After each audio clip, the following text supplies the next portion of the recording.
नमस्कार दोस्तों, Mithilanchal express channel में आप सभी का एक बार फिर से बहुत बहुत स्वागत है। सीएम नीतीश ने की घोषणा, दरभंगा के सोबन बाईपास पर बनेगा एम्स, 150 एकड़ जमीन चिन्हित। जी हां दोस्तों, मुख्यमंत्री नीतीश कुमार ने ये कहा है कि सोबन बाईपास पर एम्स निर्माण होने से दरभंगा शहर का काफी विस्तार होगा। इससे नए इलाके विकसित हो सकेंगे और एम्स के लिए जिस जमीन को चिन्हित किया गया है वहां आने जाने के लिए आवश्यक निर्माण कार्य किया जाएगा। सभी चीजों का खास ख्याल रखते हुए ही सोबन बाईपास पर जमीन चिन्हित किया गया है। मंगलवार को प्रेमचंद मिश्रा के तारांकित प्रश्न पर हस्तक्षेप करते हुए सीएम ने कहा है कि तत्कालीन केंद्रीय स्वास्थ्य मंत्री जेपी नड्डा के समक्ष प्रस्ताव दिया था कि डीएमसीएच दरभंगा को ही एम्स के लिए अधिग्रहित कर लिया जाए।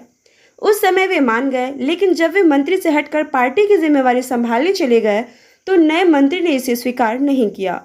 तब यह तय हुआ कि डीएमसीएच परिसर में ही एम्स का निर्माण किया जाए।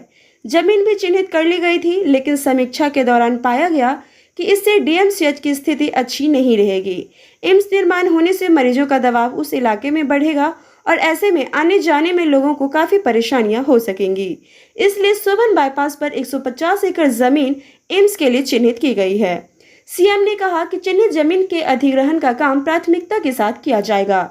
समाधान यात्रा के दौरान हमने खुद उस जमीन को देखा है। बहुत अच्छी जमीन का चयन किया गया है।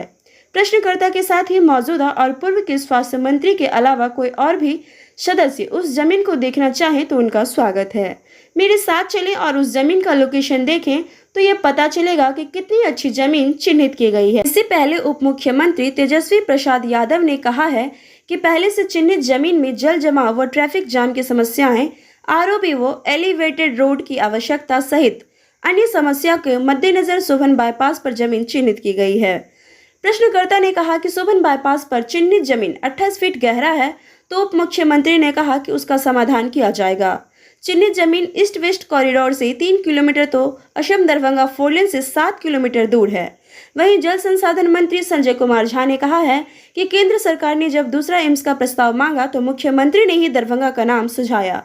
सरकार के समक्ष कई शहरों के नाम थे, लेकिन मुख्यमंत्री ने दरभंगा को प्राथमिकता दी। जिस जमीन का चयन किया गया है वहां मधुबनी, दरभंगा, समस्तीपुर, झंझारपुर व नेपाल से आने जाने में सुविधा हो सकेगी। तो दोस्तों, ये था हमारा एम्स का आज का रिपोर्ट। फिर मिलते हैं नेक्स्ट वीडियो में एक नए अपडेट के साथ। तब तक के लिए शुक्रिया।